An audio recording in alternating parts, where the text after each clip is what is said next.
гораздо проще ходить. А мы потеряли еще, скажите, Яка Йолу. Где Як Йола? Но это такой вопрос века. Где-то лет 15, по-моему, уже задают этот вопрос. Почему он перестал петь? Я не знаю. Много раз журналисты приезжали, он даже себя не показывает. Он решил, что он больше не хочет петь, и пусть это будет его выбором. Значит, хорошо живет. Мы тоже пытались его найти, связаться с ним, но, к сожалению, нам не повезло лично встретиться с ним, но говорят, что его жизнь не отличается ничем от той, которую он вел 10 лет назад. Внимание на экран. Я тебя рисую, сидя у окна. Я тоскую по тебе, тоскую, если бы ты это только знать могла.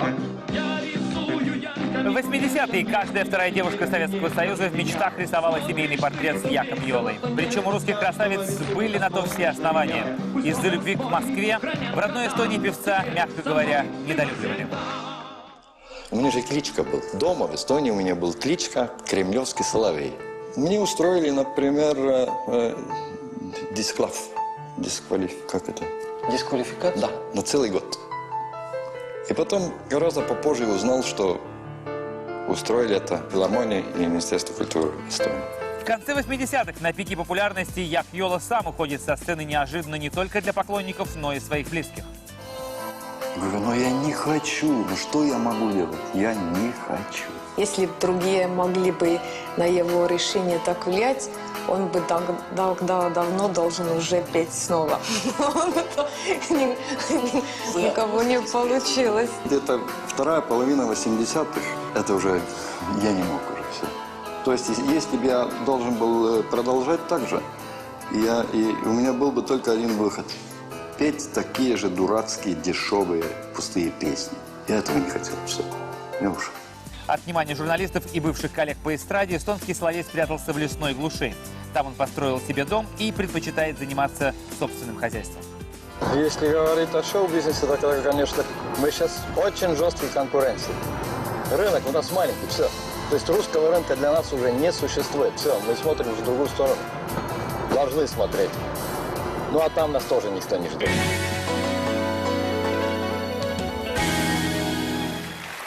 Сейчас еще одна короткая реклама. Далее в нашей программе Сергей Беликов, группа «Опус», Палат Бюльбюль-Аглы, Едвига Поплавская, Александр Тиханович. Ну а мы оставим вас на несколько мгновений с голосом Яка Йолы.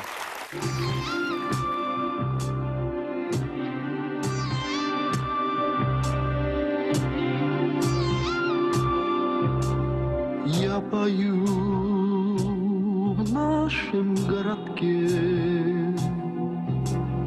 каждый день в шумной тесноте. Ты придешь, сядешь в уголке, подберу музыку к тебе.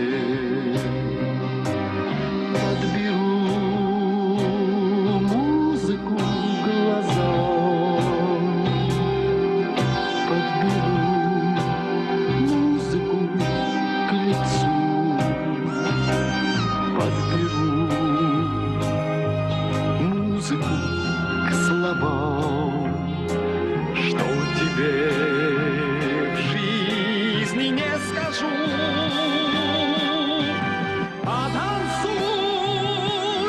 Музыку мою, все равно, что в жизни суждено.